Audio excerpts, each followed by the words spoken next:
इसका मुराद ये है कि सारे का सारा जो साउथ एशिया है या सारे के सारे जो सार्क ममालिक हैं उसके ऊपर तो इंडिया का कंट्रोल है।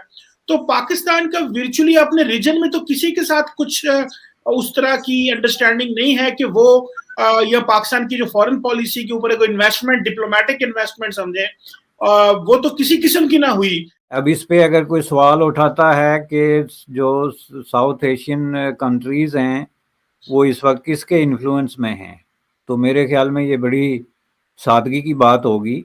ये तो बिल्कुल एक क्लियर किस्म की बात है कि इंडिया इस पूरे खित्ते में एक बहुत बड़ा इन्फ्लुएंस एक्सरसाइज करता है। अफगानिस्तान के हवाले से बहुत ही खतरनाक खबरें हैं, बहुत ही खतरनाक खबरें हैं। मेरे ख्याल से तालिबान जो कर रहे हैं ये अभी तालिबान को नहीं करना चाहिए। अभी तालिबान को इस तरह के ना पंगे लेने चाहिए, ना इस तरह की चीजों के अंदर फंसना चाहिए। ये अब जो है वो पाकिस्तान को ये बात समझनी चाहिए कि साउथ एशियन रीजन में जितनी भी कंट्रीज इस वक्त हैं वो सारी की सारी किसी न किसी तरीके से इंडिया के इन्फ्लुएंस में हैं, और ये इंडिया ने पिछली सार्क कॉन्फ्रेंस में प्रूव कर दिया था। बिल्कुल एग्जैक्टली यही सिचुएशन हो रही थी ना, जिसमें कि ये कोशिश कर रहे थे कि सार्क कॉन्फ्रेंस हो जाए, और उसमें इंडिया ने जो है वो कहा कि हम नहीं जाते तो कोई भी नहीं आया। लेकिन हकीकत अपनी जगह ये है कि इस खित्ते में एक डोमिनेटिंग पावर जो है इस वक्त वो इंडिया है, due to its size, economy और इन्फ्लुएंस के। दोस्तों, आप सभी का स्वागत है आपके अपने YouTube चैनल पलटवार पे। दोस्तों, आज के वीडियो का टॉपिक है सार्क नेशंस। सार्क नेशन की फुल फॉर्म है South Asian Association for Regional Corporation. SAARC nations में जैसा भारत चाहता है वैसा ही होता है। सार्क नेशंस पर भारत की मजबूत पकड़ है।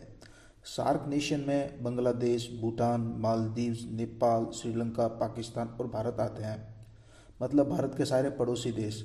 अब पाकिस्तान सार्क मीटिंग बुलाने के लिए भारत के सामने गिड़गिड़ा रहा है, मिन्नतें मांग रहा है, लेकिन भारत ने उड़ी हमले के बाद सार्क मीटिंग नहीं बुलाई। पाकिस्तान सार्क मीटिंग इसलिए बुलाना चाहता है ताकि उसको कुछ भीख मिल जाए, कुछ डॉलर्स मिल जाए।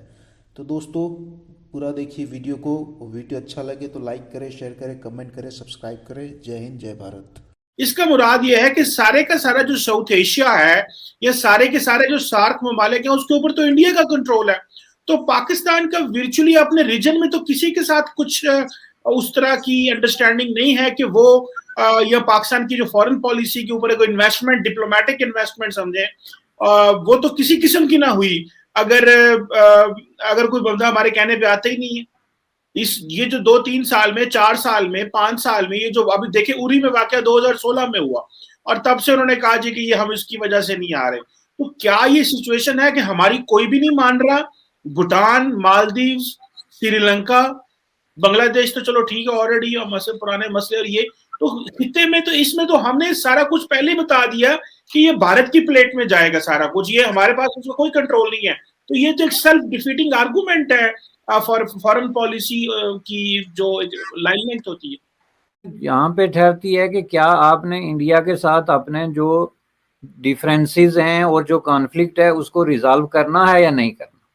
और ये सवाल कोई मैं आज उठा नहीं रहा हूँ, ये सवाल 1947 में उठा था और अब तक मुख्तलिफ शक्लों में ये सवाल उठ रहा है, जिसकी वजह से जाहिर है कि इंडिया को भी नुकसान हुआ होगा, लेकिन जो विजिबल और सामने जो नुकसान सब्सटेंशियल है वो पाकिस्तान का हुआ है, जिसकी वजह से आज आके सिचुएशन ये पैदा हो गई कि पहले तो पाकिस्तान इंटरनेशनली समझा जाता था कि आइसोलेट हुआ है पॉलिटिक्स में, लेकिन अब रीजनल पॉलिटिक्स में भी आप इंडिया की मर्जी के बगैर या उसके साथ अपने मामला तय किए बगैर एक रीजनल कॉन्फ्रेंस नहीं करा सकते।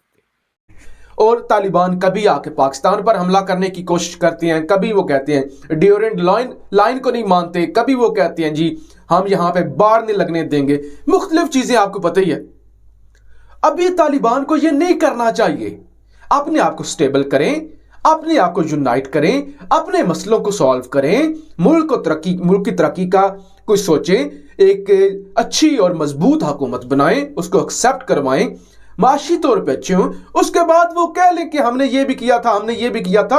अगर इसके बजाय आप जो है वो एक अच्छे पड़ोसी का रोल प्ले कर रहे हैं, और इंडिया के साथ और बांग्लादेश के साथ स्पेसिफिकली चलें। इंडिया के साथ तो आपका एक मसला चल रहा है जी कि जी कश्मीर इशू है, फलां इशू है, रिजॉल्व नहीं कर सकते। बांग्लादेश के साथ जो है, अब आपका क्या मसला रह गया? 71 में एक काम हुआ था, उसके बाद 50 साल हो गए हैं, बांग्लादेश इतना आगे चला गया, एक नई दुनिया डेवलप हो गई रीजन में, दुनिया में। और आप जो है वो बांग्लादेश के साथ भी आपने बाईकाट किया हुआ है। अभी रिसेंटली अफगानिस्तान के साथ आपने बाकायदा झड़प हुई है आपकी बॉर्डर्स पे, और जहाँ पे आपके जो है वो नुकसान भी हुआ है, और उन्होंने वो बाढ़ भी रिमूव करने की कोशिश की है। तो ये वली खान के अल्फाज में बदमाश का रोल है कि आप चारों तरफ लड़ रहे हैं, इंडिया से भी लड़ रहे हैं, बांग्लादेश को भी हेट करते हैं, अफगानिस्तान को भी आप जो है उसके साथ उसके बॉर्डर्स जो हैं वो 70 साल से कोई नतीजा नहीं निकाल सकते। ईरान के साथ आप देख लें, आपका कॉन्फ्लिक्ट जो है वो इस तरीके से चल रहा है। तो इस तरह के रोल में तो आप अपने अवाम को जो जिंदगी दे रहे हैं वो कोई बहुत खुशकुन नहीं है, ये मैं आपको बता दूं। ये जो एक फैक्टर जो आपने डिस्कस किया कि सऊदी अरब के बगैर हम ओआईसी की कॉन्फ्रेंस नहीं बुला सकते, इंडिया के बगैर हम सार्क की कॉन्फ्रेंस नहीं बुला सकते, ठीक है। तो ये तो फिर हमें सारी की सारी जो हमारी फॉरेन पॉलिसी है, और अभी देखिए जैसे सेंट्रल एशियन जो कंट्रीज है उन्होंने वो इंडिया चले गए जब पाकिस्तान ओआईसी की एक कॉन्फ्रेंस कर रहा था। तो ये तो सारी की सारी जो पाकिस्तान को फॉरेन पॉलिसी है इसको रीलुक करना पड़ेगा। जिस तरह ये जो देता हूं कि सऊदीया के बगैर आप ओआईसी की अगर कॉन्फ्रेंस नहीं बुला सकते, तो ये इस चीज पे दलालत करती है कि इस्लामी दुनिया में आपका स्पेस कितना है, वेट कितना है, और आप मांग कितना रहे हैं, आपकी विशफुल थिंकिंग कितनी है, और आप ख्याली दुनिया के अंदर कितना रहते हैं। आप अगर इंडिया की इजाजत और उसकी आशीर्वाद के बगैर सार्क कॉन्फ्रेंस नहीं बुला सकते, तो ये इस चीज पे दलालत करती है कि रीजन में आपकी जो वेट है और आपका जो स्पेस है वो बहुत ही लिमिटेड है, और आप उससे दुगना चुगना बल्कि 20 गुना ज्यादा हिस्सा जो है वो मांग रहे हैं। आप यूनाइटेड स्टेट ऑफ अमेरिका की मर्जी के बगैर किसी दुनिया के बैंक से $1 कर्ज नहीं ले सकते, वह वो वर्ल्ड बैंक हो या IMF हो या मगरब के दीगर जो है वो कहीं जो भी इंस्टीट्यूशंस हैं या कंट्रीज हैं। लेकिन आपने जो है वो यूनाइटेड स्टेट ऑफ अमेरिका को भी आंखें दिखाई हुई हैं कि हम भी आपके साथ भी जो है वो एट पार बैठ के जो है वो बात करेंगे, वरना आपसे हमारी बात नहीं हो सकती।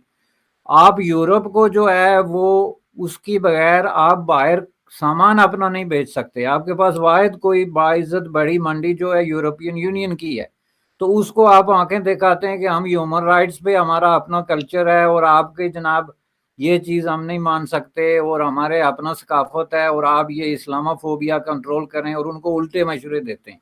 ये क्या चीज़ है? ये इस बात पे दलालत करती है कि आप बहुत ज़्यादा जो है वो कॉम्प्लेक्स का शिकार हैं, एहसास बरतरी का शिकार हैं, और आप अपने हिस्से से ज़्यादा मांग रहे हैं, जिसकी वजह से दुनिया